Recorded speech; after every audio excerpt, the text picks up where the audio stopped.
Hello everybody, I'm Dan Gazaway, your mental performance coach.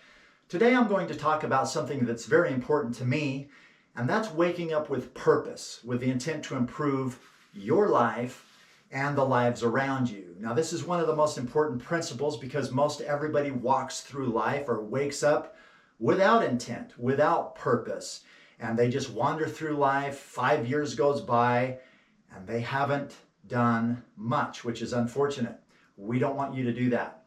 One of the quotes I wanted to start off today with is a quote by President Thomas S. Monson. He says this: "We are the product of all we read, all we view, all we hear, and all we think." And I think that's a very important quote.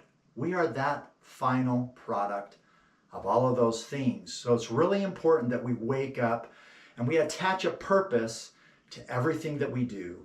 The way that we think, the way that we speak, the way that we act should be on purpose, with purpose.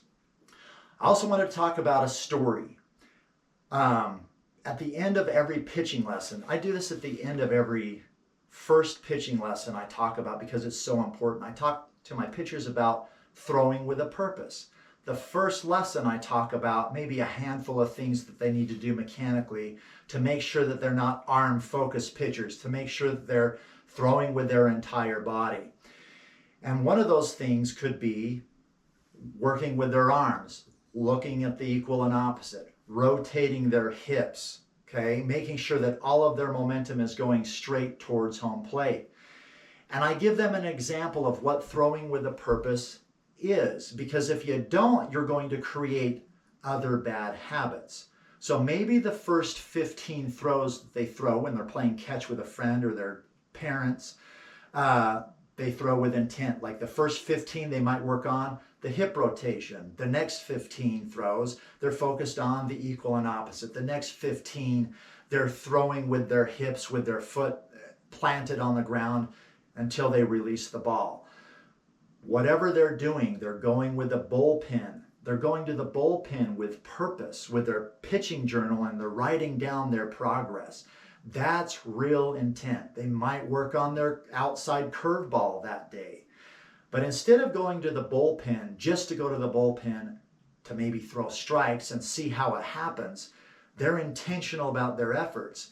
They're going to be the ones that take it to the next level, as opposed to the ones that just casually show up to practice. So if you're not an athlete, how do you wake up with purpose? Well, you can choose things like, I'm going to wake up and talk to 2 new people every day. Maybe I'm shy. Maybe I'm going to get out of my comfort zone and talk to 2 new people every single day. Or maybe I can be a little bit more kind and serve others. So you're going to wake up with the intent to serve other people.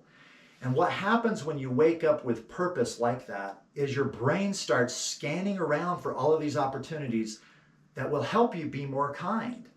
Just having that in your mind, that's purposeful, that's intentional, and that's going to make you a better person. So my invitation to you today is to wake up with purpose, with the intent to improve your life and the lives around you, and pick something that you want to improve upon and just make it purposeful throughout the day. Also, if you're an athlete, if you want to increase your confidence, if you want to perform better under pressure, what I want you to do is click the link below to learn more about my 8 Weeks to Mental Mastery program, and we'll see you there. Until next time.